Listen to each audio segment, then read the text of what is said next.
আসসালামু আলাইকুম, কেমন আছেন সবাই? আমি আজকে কচুরলতি রান্না করব।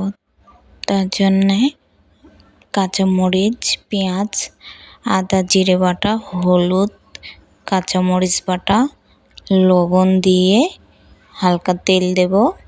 আমি সব মাখিয়ে নিচ্ছি। আমি আমার মতো করে রান্না করছি। দেখেন লতিগুলো অনেক সুন্দর, দেশি লতি তো খুব মজা লাগে খেতে। আপনারাও চাইলে খেতে পারেন, অনেক স্বাদ।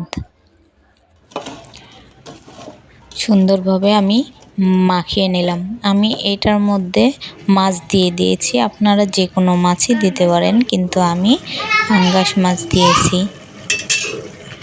আমি সুন্দরভাবে মাখিয়ে বসিয়ে দিয়েছি একটু পানি দিয়ে। তো খুব ভালোই লাগে, যে যার মতো খেতে পারেন।